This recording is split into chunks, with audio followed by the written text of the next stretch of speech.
par la liturgie, par les textes que l'Église aujourd'hui nous fait lire et nous fait chanter. Aujourd'hui, tout est à la joie.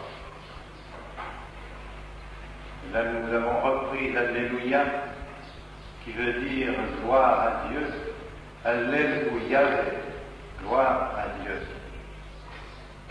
Aussi, ces textes magnifiques, cette prose que nous venons de lire, cette hymne que nous venons de lire il y a quelques instants, où nous avons vu combien Marie, qui avait approché pour la première fois le Sauveur après sa résurrection, c'est tout à la joie et à la crainte. Mettons-nous à la place des apôtres, des disciples, qui ont vécu ces instants absolument extraordinaires, ces instants uniques dans l'histoire de l'Église, de la résurrection de notre Seigneur. Eux qui avaient souffert, eux qui avaient douté de la toute-puissance de notre Seigneur, qui avaient douté de sa divinité en définitive, et qui pensaient bien que tout était fini. Et voici que tout à coup, Marie-Madeleine, qui est cette grâce insigne d'être la première, sans doute après la Sainte Vierge, qui a certainement reçu la première visite de notre Seigneur, Marie-Madeleine, qui persévère dans le désir de rencontrer notre Seigneur, de le voir au moins, de garder le corps de notre Seigneur, de pouvoir l'embaumer. Elle ne comprend pas que ce sépulcre est ouvert, que le corps n'y est plus, alors elle le cherche en vain. Et voilà que notre Seigneur récompense sa persévérance, récompense son insistance par sa présence. Et puis ce sont les autres femmes qui étaient sans doute non loin d'elle, qui ont eu aussi la joie de voir notre Seigneur et de courir, de dire aux apôtres qui n'ont pas cru. Non crediderum, dit l'Évangile. Mais ils sont venus quand même au tombeau pour voir si ce que disaient les saintes femmes était vrai. Et voici qu'ils constatent que notre Seigneur est plus présent, mais eux n'ont pas vu encore notre Seigneur. Et ils doutent encore, ils doutent. Ils ont vu le Saint-Suaire rangé dans un côté, les linges rangés dans un autre côté.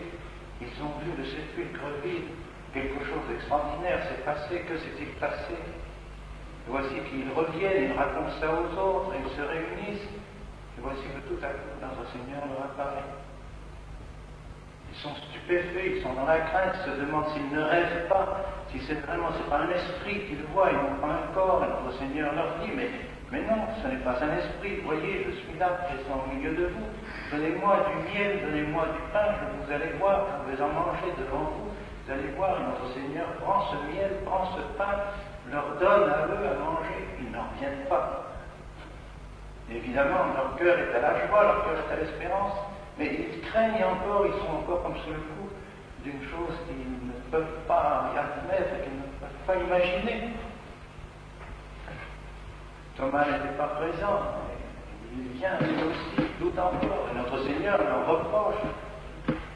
Seigneur, increpavideos propter incredulitate. Le Seigneur leur reproche cette incrédulité, car enfin, il leur a annoncé, il leur a dit, je serai crucifié le 3e jour, après je ressusciterai entre les morts. Ils n'avaient pas cru. Voici qu'ils sont obligés de constater alors la joie remplit leur cœur. Et cependant, il y a encore quelque chose qu'ils n'ont pas compris. Ils pensent que notre Seigneur, maintenant qu'il est ressuscité, notre Seigneur va rétablir le royaume d'Israël. Désormais, Israël va triompher, le vrai royaume d'Israël. Ils ne comprennent pas encore que ce royaume est un royaume éternel. Ils ne comprennent pas que notre Seigneur, dans quelques jours, dans 40 jours, notre Seigneur va monter au ciel, va les quitter de nouveau. Mais au cours de ces 40 jours, en Galilée, notre Seigneur va les instruire, et tout doucement, la lumière va se faire chez eux, ils vont comprendre. Comprendre que désormais, ils ont eux aussi à remporter la victoire. Et c'est cela que je voudrais vous dire, et sur ce point, je voudrais insister un peu. Si nous sommes à la joie de la résurrection de notre Seigneur, car enfin c'est un triomphe. C'est un triomphe du bien sur le mal, c'est un triomphe de Dieu sur le démon, sur les esprits mauvais, c'est un triomphe de la vertu sur le vice, de l'éternité sur le temps. C'est le triomphe éternel de la vie contre la mort.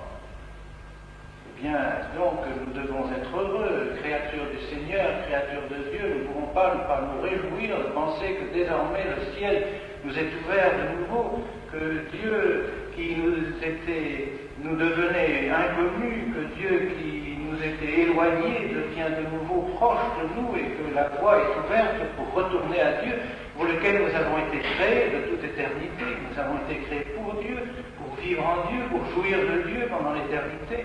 Voici que nous étions fermés, le ciel était clos, la voie pour aller à Dieu était obstruée, nous ne pouvions plus y aller. Et même les saints de l'Ancien Testament ne pouvaient plus aller à Dieu, ils étaient là, ils attendaient. Dans ce lieu qui était les mains, notre Seigneur les faisait visiter après sa mort, pour leur donner cet espoir que dans quelques jours, dans quelques moments, ils allaient pouvoir enfin trouver la béatitude éternelle. Eh bien, ce chemin qui est ouvert, le bon Dieu nous a ouvert, que le bon Dieu nous a ouvert, il nous faut le gagner. Si notre Seigneur, lui, est rentré dans son éternité, si notre Seigneur a reçu sa gloire en définitive, si les saints de l'Ancien Testament qui l'ont accompagné sont maintenant dans leur gloire et jouissent de la vision béatifique, de la vision bienheureuse avec le bon Dieu, qui sont dans la maison du Père, et nous n'y sommes pas encore.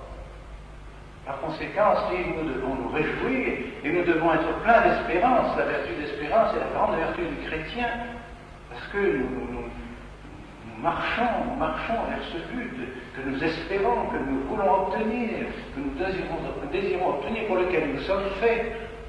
Le but de notre pèlerinage ici-bas.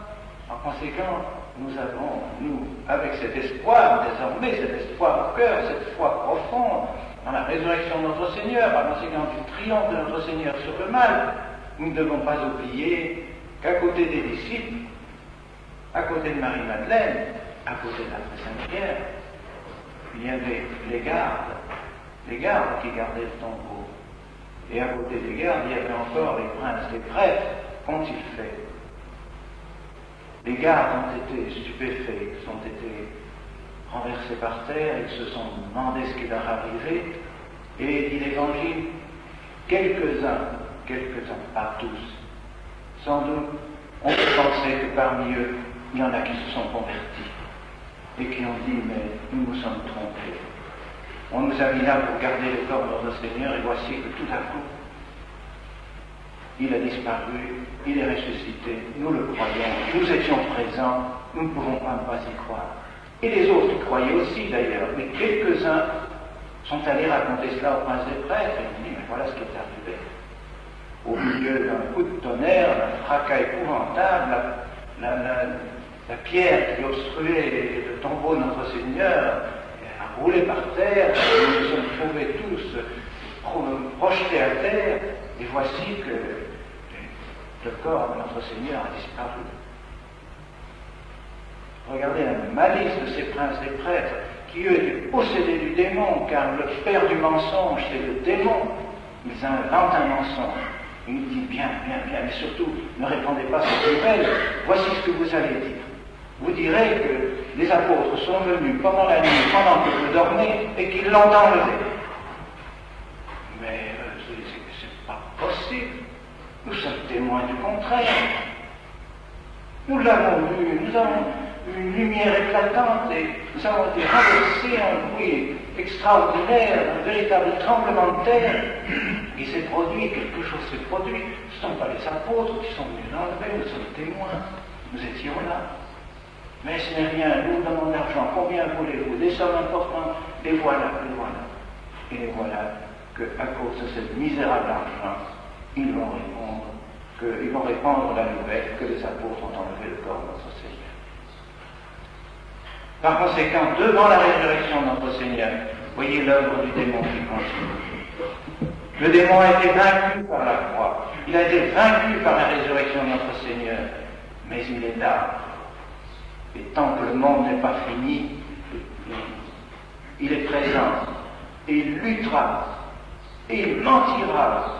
Il dira que notre Seigneur n'est pas ressuscité, que notre Seigneur n'est pas Dieu, qu'on l'a volé.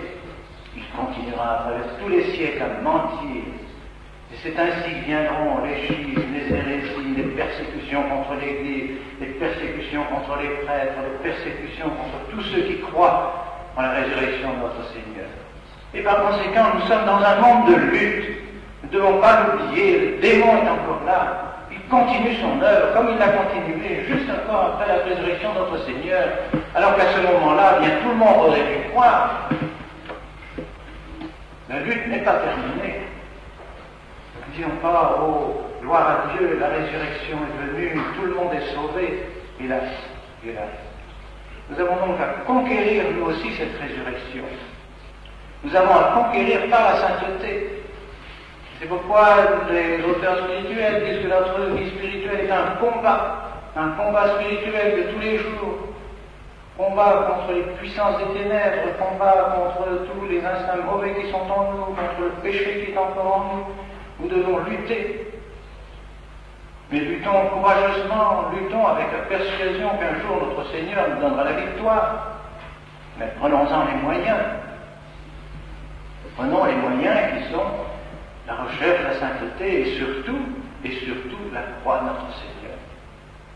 Et qui est, elle, le chemin de la résurrection. C'est par sa croix que notre Seigneur est arrivé à sa résurrection. Si nous voulons nous aussi arriver à la résurrection de notre Seigneur, il faut passer par la croix. Il faut passer par la souffrance, il faut passer par la douleur, il faut passer par le combat. Et par conséquent, cette croix, c'est ici qu'elle se trouve, ici. Si la voie à Dieu est ouverte, la voie de Dieu se trouve ici, à l'autel. Notre résurrection passe par l'autel, passe par la Sainte Messe, passe par le sacrifice de la croix. Nous devons nous attacher à notre Seigneur Jésus-Christ, et c'est grâce à l'Eucharistie que nous aurons en nous, grâce à notre Seigneur crucifié, notre Seigneur maintenant ressuscité, que nous mettrons en nous, dans notre corps, dans notre cœur, dans notre âme, que nous aurons aussi le gage de la résurrection. Car c'est bien cela que la Sainte Eucharistie, le gage de notre résurrection. Si nous voulons ressusciter nos âmes, afin que nos corps ressuscitent aussi, eh bien nous devons nous nourrir de la chair et du sang de notre Seigneur, et savoir que nous aurons à combattre au cours de cette vie contre les puissances des ténèbres. Et c'est cela que nous devons faire aujourd'hui et prendre comme résolution. Ne pas nous complaire simplement dans un sentiment agréable de jouissance, de joie, de gloire. Oh, quelle joie pour nous de savoir que le bon Dieu est ressuscité, que notre Seigneur est ressuscité, et qu'il nous a ouvert le chemin du ciel, que désormais nous n'avons qu'à le suivre le chemin qu'il nous a passé afin d'arriver dans la maison du Père, et de nous réjouir tous ensemble. Et il nous faut marcher pas à pas, courageusement, tous les jours, gagner notre paradis. Et bien que ce soit là notre résolution aujourd'hui, notre joie en même temps, de promettre au bon Dieu de le suivre, de porter sa croix comme il l'a portée, afin d'arriver aussi à sa résurrection.